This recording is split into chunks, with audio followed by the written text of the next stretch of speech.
The door creaked open like a confession I didn't want to hear, and there she was, Elena, my wife of 7 years, standing in the dim hallway light with her suitcase at her feet. Her eyes wide and expectant, as if she'd rehearsed this moment in a mirror. Her hair was tousled from the cab ride, lipstick slightly smudged, and that faint scent of hotel soap clung to her like a stranger's cologne. I stood frozen in the kitchen doorway, a half-eaten apple in my hand, the juice dripping down my wrist like blood from a fresh wound. My heart slammed against my ribs, not with joy, but with a rage so pure it burned white-hot. "Why now?" I said, my voice a low growl that surprised even me. She flinched, her smile faltering, and in that instant I knew. This wasn't reconciliation. This was the spark that would ignite my vengeance. She stepped inside, closing the door softly behind her, as if afraid to disturb the ghosts in our apartment. The living room felt smaller, the air thicker with unspoken accusations. "Mark, I missed you," she stammered, setting her bag down with a thud that echoed off the hardwood floors.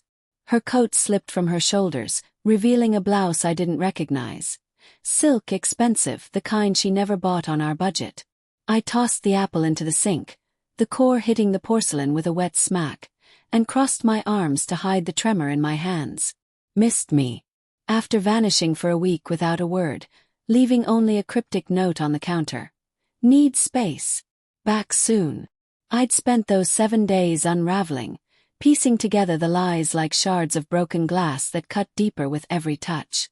I forced a nod, my mind racing back to the first night she was gone.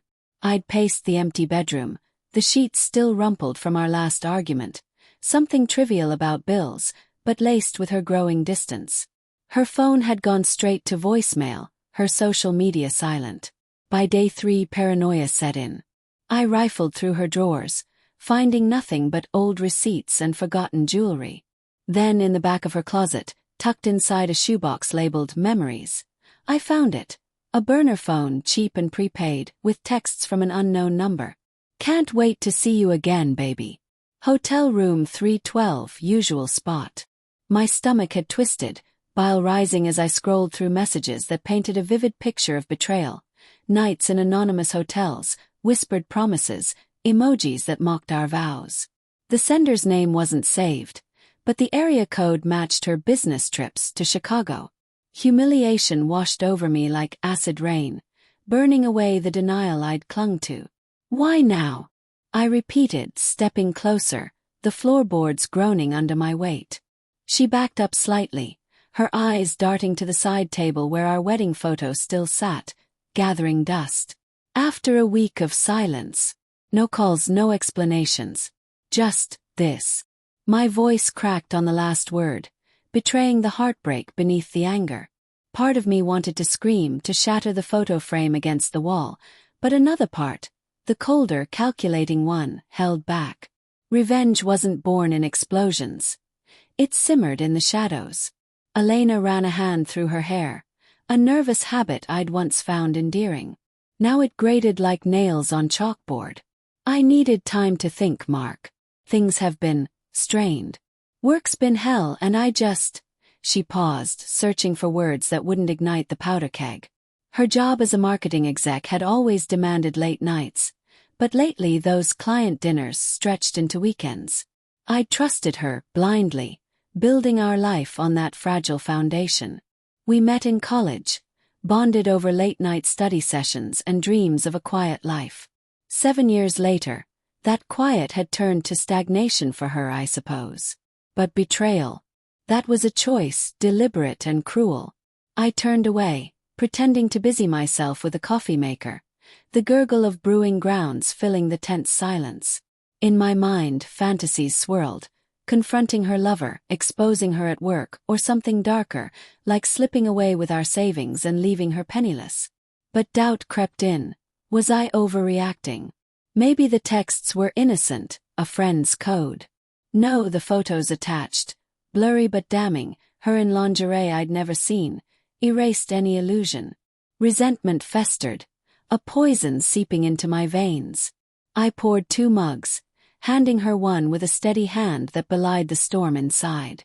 "Sit," I said, gesturing to the couch. Tell me everything.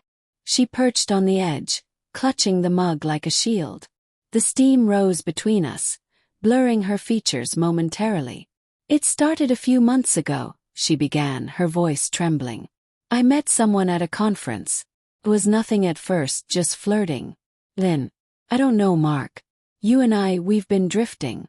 You're always buried in your writing, and I feel invisible. Her words stung, twisting the knife. My freelance journalism kept the bills paid, but it isolated me, true. Still, that justified nothing. Anger bubbled up, hot and unrelenting, but I swallowed it, nodding sympathetically. Inside, obsession took root. Who was he? What did he offer that I couldn't? I imagined his face, smug, successful, and my fists clenched involuntarily. As she spoke, haltingly revealing fragments of her affair, I mapped out the terrain of our shared life.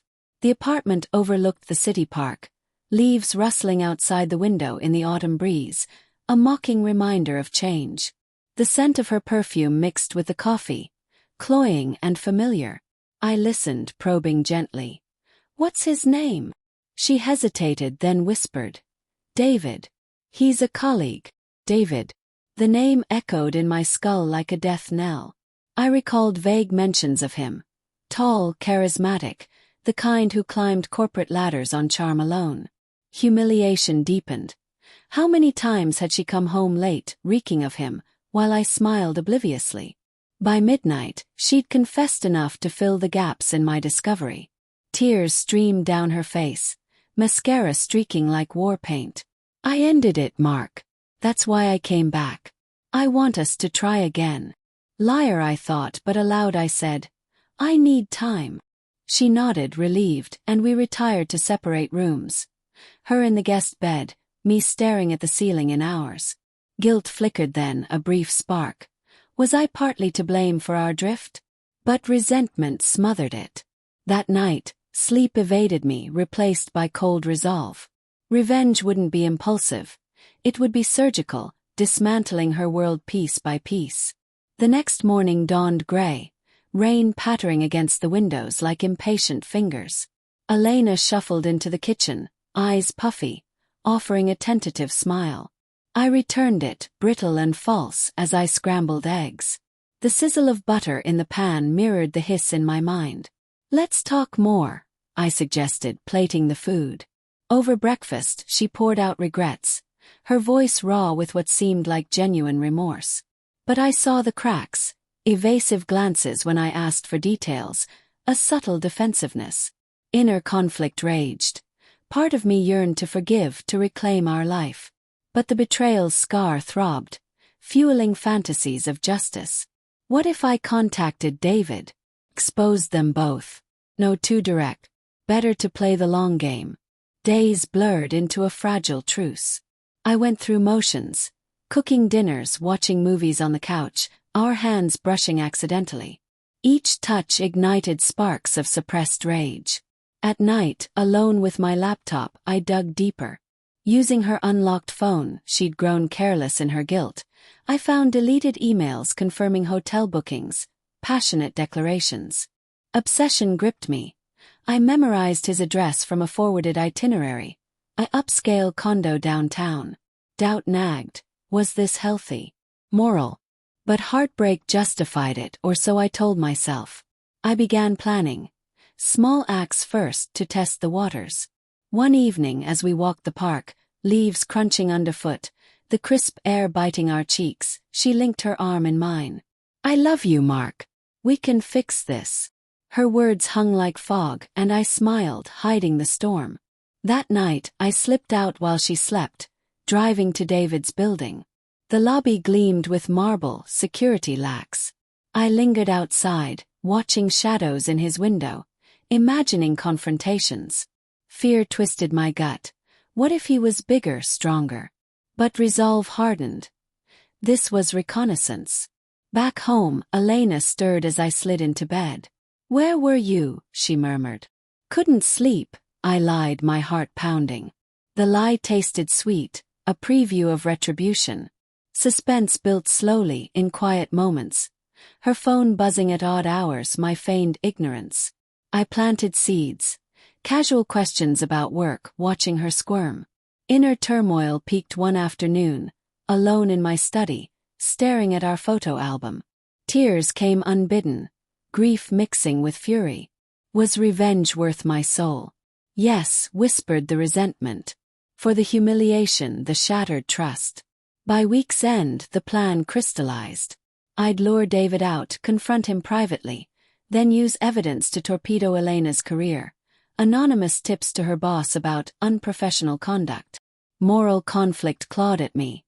This would destroy her, perhaps us both. But as she laughed at a joke over dinner, oblivious, cold resolve won. The stage was set. Rain slickened the streets as I parked outside David's condo, the wipers thumping like a heartbeat in overdrive. It was Friday night, 2 weeks since Elena's return, and the city pulsed with oblivious energy. Neon signs flickering, pedestrians huddled under umbrellas. I gripped the steering wheel, knuckles white, staring at the glowing windows on the 5th floor. Inside my jacket pocket, the burner phone I'd bought mirrored hers, a tool for anonymity. My message to him earlier spoofed as Elena. Meet me at the usual spot. Urgent. 8 p.m. Would he bite? Suspense coiled tight, every passing minute stretching like taut wire. He emerged at 7:55, tall and impeccably dressed in a trench coat, glancing around before hailing a cab. I followed at a distance, headlights cutting through the downpour, my mind a whirlwind of scenarios. What if he suspected? What if Elena called him? But her phone was at home, charging while she thought I was at a late meeting. Heartbreak resurfaced in flashes, memories of our honeymoon, her laughter on a sun-drenched beach. Now tainted, fueling the obsession. I parked near the hotel, a mid-range chain on the outskirts, its sign buzzing faintly. The lobby smelled of stale coffee and desperation, carpets worn from countless illicit steps. David checked in, room 312 as always. I waited in the shadows of the parking lot, rain drumming on my hood, until his light flicked on. Then, ascending the stairs, elevators too risky, the creak of each step amplified my fear. Doubt assaulted me, turn back, forgive. But resentment propelled me forward. At the door I knocked softly, heart thundering. Elena! His voice muffled, curious. The door opened a crack, his face peering out. Handsome, yes, with sharp features and a confident smirk that faltered when he saw me. Who the hell are you? He demanded, but I shoved past, the door clicking shut behind us. The room was generic. Beige walls, a king bed rumpled from disuse, the air conditioner humming lowly. He backed up, hands raised. Easy, man. If this is about Elena.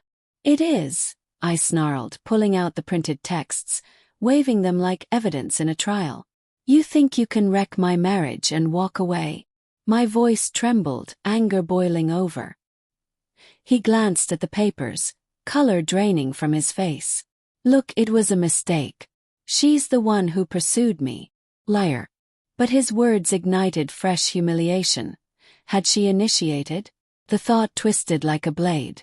We circled each other, tension thick as fog. She ended it, he insisted, his tone shifting to placation. Said she loved you, wanted to fix things. I laughed bitterly, the sound echoing hollowly. Inside, guilt warred with resolve. This man had a life too, perhaps a family, a career. But he chose this. I lunged, not with fists but words. I have everything, emails, photos. One email to your boss, and you're done. His eyes widened, fear replacing arrogance. Please don't. I have kids. The revelation hit like a punch. Moral grayness deepened. Was I becoming the monster? He slumped onto the bed, head in hands. It was just physical. No emotions. But his voice cracked, revealing more. Obsession on his side too. Suspense peaked as I paced, phone in hand, thumb hovering over send on the drafted email to Elena's company HR in his. Poetic justice. Both ruined professionally. Yet doubt screamed. What about forgiveness? Our vows. But heartbreak won. Tell me why, I demanded. Why her? David sighed, the rain outside intensifying, thunder rumbling distantly. She was exciting, alive. You. She said you were distant. The words stung, echoing her confessions. Inner conflict raged. Perhaps I was to blame, but no betrayal was hers. As we talked, revelations poured. Months of deceit, her promises to leave me. Rage crested, but I held back, savoring the power. Leaving him broken, I drove home through the storm, wipers slashing furiously. Elena waited in the living room, the lamp casting long shadows. "Where were you really?" she asked, suspicion etching her features. I smiled coldly, pulling out my phone. Meeting an old friend. The lie hung heavy. That night, as she slept, I sent the emails. Anonymous, irrefutable evidence attached. Cold resolve solidified. Revenge tasted bittersweet. Morning brought chaos. Elena's phone buzzed incessantly. Calls from work, her face paling as she listened. "What? No, that's not." She hung up, turning to me with wide eyes. "Someone sent HR proof of the affair. They're suspending me." Her voice broke, tears flowing. I feigned shock, hugging her, but inside, triumph mixed with guilt. "We'll get through this," I murmured, hiding my smirk. Days unraveled her world. David called once, frantic, but she blocked him. Whispers at work turned to isolation. Friends distanced. I watched, a silent architect, obsession giving way to emptiness. Was this justice? Or destruction? Moral conflict peaked one evening, her sobbing in my arms. "I deserve this, but it hurts." Heartbreak echoed, mine and hers. The twist came unexpectedly. Rifling through my desk for evidence to fight back, she found my burner phone, texts mirroring hers. "You did this," she whispered, eyes hardening. In that moment, roles reversed, her rage mirroring mine. "Why now?" She echoed my words, but with venom. I braced for fallout, but she laughed, cold and broken. "I came back because David dumped me. Not for you." The confession shattered illusions. Her return was convenience, not love.